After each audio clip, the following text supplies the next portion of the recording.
Hartlich willkommen zurück, meine Liebsten, hier bei Eat Platt Love. Ich bin Elisa und Taropen lehrt wie Plattdeutsch.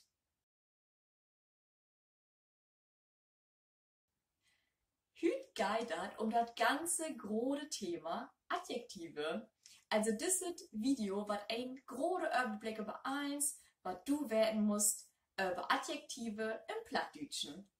Und wo fängt Video an?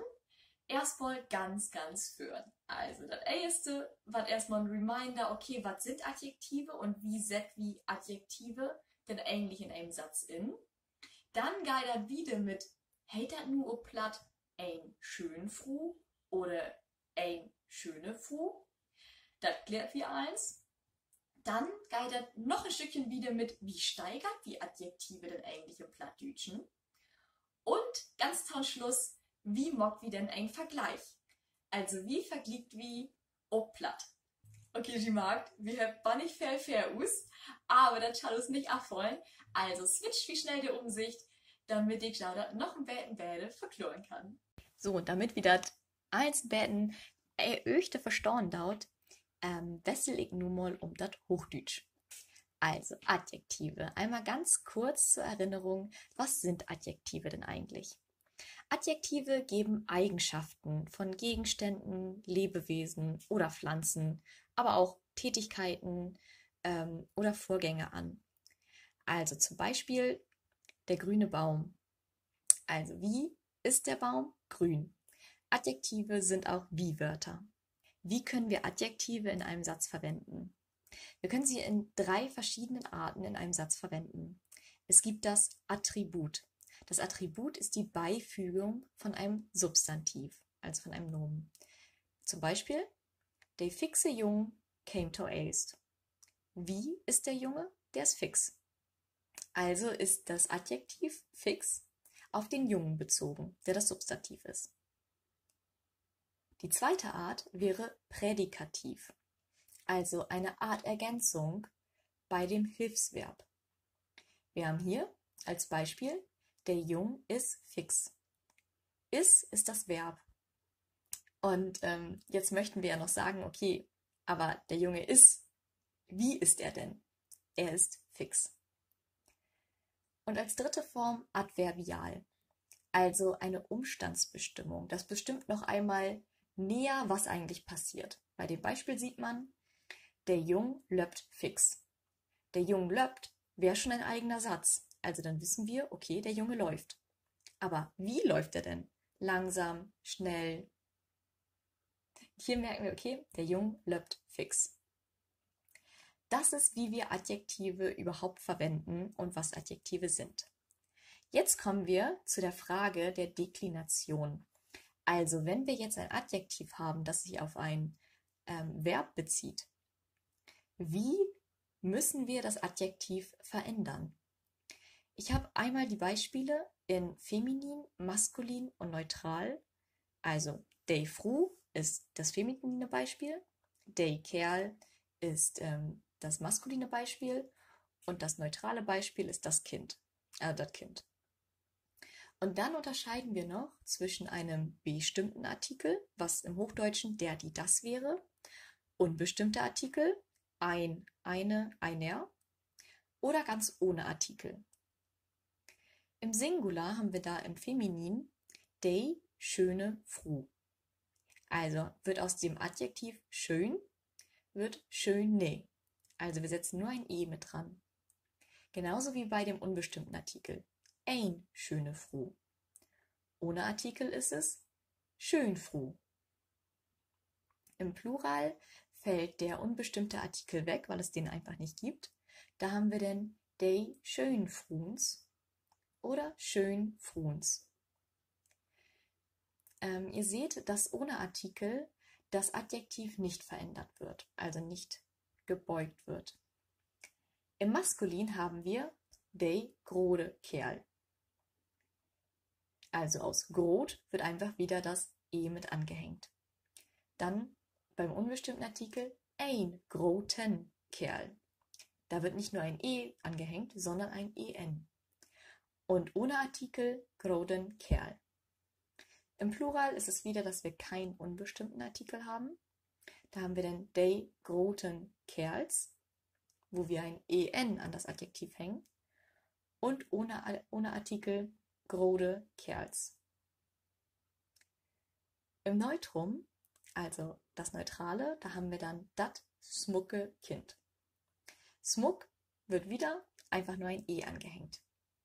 Bei dem unbestimmten Artikel bleibt das Adjektiv gleich, ein Schmuckkind, und ohne Artikel haben wir Schmuckkind. Im Plural sind es de schmucken Kinder oder schmucke Kinder. Gut, was können wir uns merken? Also meistens wird einfach nur, gerade bei dem bestimmten Artikel, ein e an das Adjektiv angehängt. Bei dem Plural ein en. Das ist so die Essenz, die wir mitnehmen für die Adjektive, die sich dann auf Nomen beziehen. So, geht's weiter zur Steigerung. Also, wie steigern wir Adjektive? Bei der Steigerung unterscheiden wir erstmal zwischen der Grundstufe, dem Positiv, der ersten Steigerungsstufe, dem Komparativ und dem Superlativ, also der Höchststufe, das Höchste, was wir steigern können. In dem Positiv bleibt das Adjektiv gleich. Also, grob bleibt groff, Schmuck bleibt Schmuck. Beim Komparativ wird bei einer normalen Steigerung, also es gibt noch ein paar Ausnahmen, das komme ich aber später zu. Natürlich gibt es Ausnahmen. Beim Komparativ wird ein er angehängt. Also aus Schmuck wird Schmucker. Beim Superlativ wird ein st oder ein est angehängt. Smuckst. Also Smuck, Smucker, smuckst. Nehmen wir da jetzt ein paar Beispiele zu, um das nochmal ein bisschen zu veranschaulichen. Haben wir, wenn wir sagen als Positiv, also als Grundstufe, dat Hus ist kommodig. Also das Haus ist gemütlich. Din Hus ist kommodiger. Also das er mit angehängt. Oder nehmen wir Julias Hus. Julias Hus ist dat kommodigst. Also wird ein st für den Superlativ mit angehängt. Oder nehmen wir dat Pferd ist smuk, also das Pferd ist schön. Dat Pferd ist smucker, das Pferd ist schöner. Dat Pferd ist dat smukst, also das Pferd ist das Schönste. Oder nochmal als drittes Beispiel, de welches hat. De wech ist harder. De wech ist der hardest. Nun gibt es natürlich auch unregelmäßige Steigerung, wie wir das im Hochdeutschen auch haben. Wenn wir zum Beispiel grob sehen, grob, gröber, gröbst, da verändert sich das O zum Ö. Also wir haben eine Umlautveränderung. Das haben wir im Plattdeutsch zum Beispiel auch bei groff, gröver, grövst. Da haben wir dann erstmal ein groff mit O. Gröver verändert sich das O zum Ö. Und bei dem langgezogenen grövst haben wir ein Doppel-Ö. Wann wir einen Doppelumlaut schreiben und wann einen einfachen, das kommt nochmal in einem neuen Video zur Schreibweise, an dem ich gerade sitze. Dann grot, grötter, grötzt. Da sehen wir auch, vom O wird ein Ö für die Steigerung. Jung, jünger, jüngst. Kohlt, köhler, kölst. Lang, länger, längst und old, öller, ölst. Das sind die meistverwendeten Adjektive, die diese Umlautveränderung haben. Es gibt aber auch Adjektive, bei denen sich der Wortstamm ändert.